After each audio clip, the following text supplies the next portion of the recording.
Namjoon, please go, Jin said. He picked up a cushion and threw it on him. I'll go back. Just give me an answer. He threw the cushion and took a step in his direction. I don't want to give you any answer. Please go. He picked up a pillow this time and threw it on him. He dodged it and they heard the sound of breaking glass.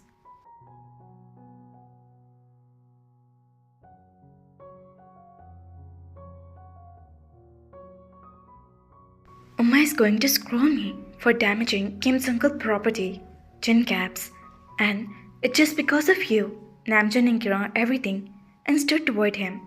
Jin started running and jumping over the bed and couch. No, Jin shrieked and fell down on the floor suddenly. He was lying on the floor. He quickly sat down beside Jin and worriedly asked, Are you okay? He helped him to sit down and was worriedly looking at Jin. Jin, do something or he won't spare you, he thought. Are you okay? He asked again. He looked at his foot and then went back to him. Jin grabbed his foot and hand and dramatically said, Namjoon, my foot, it's hurting so much. He was about to touch his foot when Jin screamed, No, please don't touch it. It's hurting so much.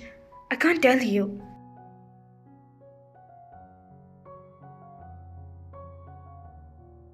Can you walk up to the bed? He asked.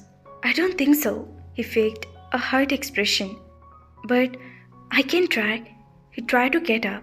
Namjoon didn't let Jin complete his sentence and pick him up in his arm. What the hell? Put me down. Jin struggled to get up of his hold. If you didn't stop, I'll drop you on the floor right now, he said seriously, and this time we need a wheelchair for you. Jin stopped struggling and he placed Jin on the bed. I'll call Jungkook to check your foot, he said. No, Jin replied quickly. He stared at him. I mean, don't disturb him. You will wake up Aang too. He signed. I'll bring the first aid box for Uncle Kim. We can't leave it like that. Hopefully, massage or warm bandage will be enough for it.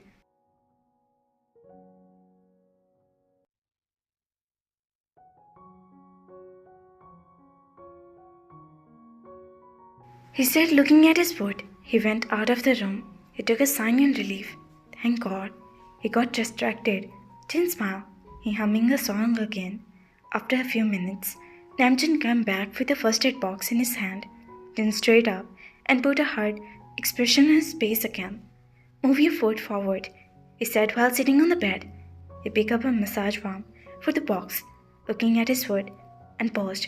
He moved his glare toward his face, and his blood was boiled. Wasn't it your left foot? A few minutes ago, Jin gulped and realized he had forwarded her right foot. No, I mean, you were acting. I was just asking you a simple question. But you? He narrowed his eyes. All that time you were lying, Jin. He raised his voice a little bit. Jin flinched this time. He was serious, extremely serious. You know, that's your problem. Everything is a job for you. Jin got down for the bed. For the first time in his life, he was scared of him. I won't do it again, Jin mama, and took slow steps to go away from him. He fetched a deep breath to calm his nerve and stood up for the bed. Jin kept taking steps backward. Jin hissed when he felt something sharp into his foot. Jin, why did you lie to her? About me? He asked in a compressed tone. Don't know. Jin whispered to himself and kept going back. The blood was oozing out from his feet, leaving an imprint on the white floor. Jin was too numb to feel the pain. Look, his eyes fell on the floor. He stopped in the mid-sentence. He looked at the floor and then back to Jin. Blood, and the reality dawned upon him. His feet were bleeding, and pang swept through his chest. In quick step, he reached toward Jin and grabbed his hand to stop him. Stop moving your feet. You heard from the class, he said. Please go. I don't. He placed a finger on Jin's lips. Keep quiet. He made him sit on the couch. He placed the first aid box carefully, removed the glass from his feet. He hissed, but his eyes were fixed on the floor in front of him.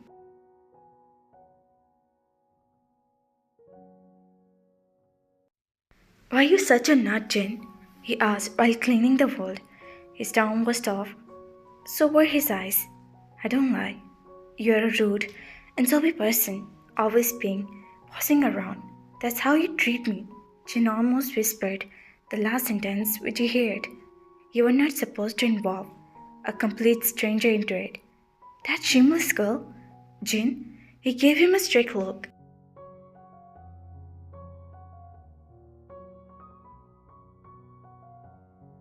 She is shameless. What else should I call her?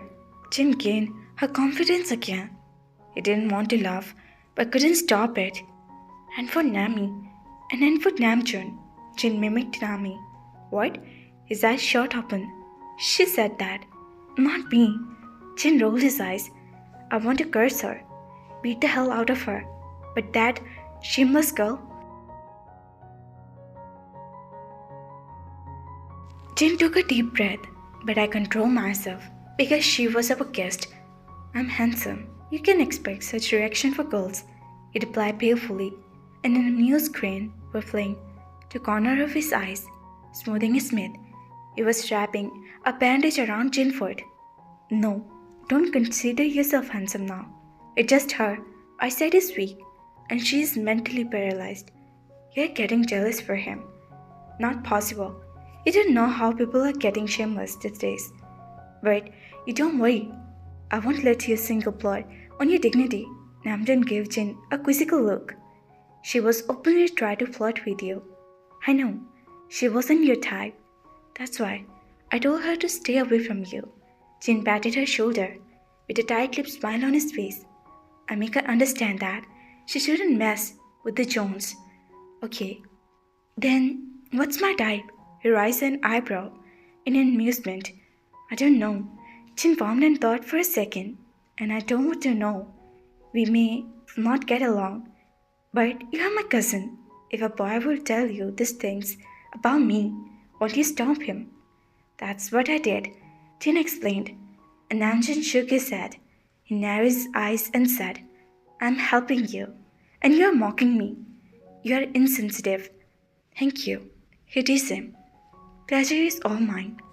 And why would I tell you? Because I don't want to talk to you. Uh-huh. That's interesting. He laughed. He huffed and turned his head to the side. They stayed silent for a while. He was done with the bandaging Jin's feet. He kept sitting on the floor. The silence in the room was awkward. Namjoon's cell phone started ringing. Wigged out of his phone.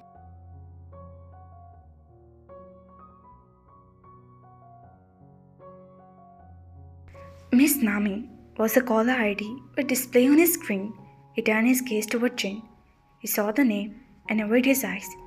He didn't know but why his heart was sing. He thought for a moment, put his mobile on the silent mode, and shoved it inside the pocket. He cleared his thought and said, I'm not talking to her.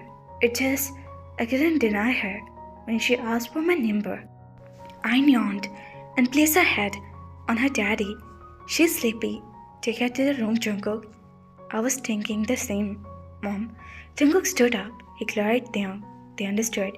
He was asking him to come. They nodded, and Jungkook went upstairs. Jimin observed both of them and smiled. They was about to stand up. Jimin grabbed his hand and made him sit again. They turned his head toward him. Jimin started a conversation, but they kept checking the time in between. You like him, Jimin said suddenly. I'm not sure about love, but you like him a lot. I'm 100% sure. Jimin said, why are you so sure? They were surprised. It's in your eyes. And you know, eyes don't even lie. Jimin held, and they had. I don't know. What is it? Whatever is it?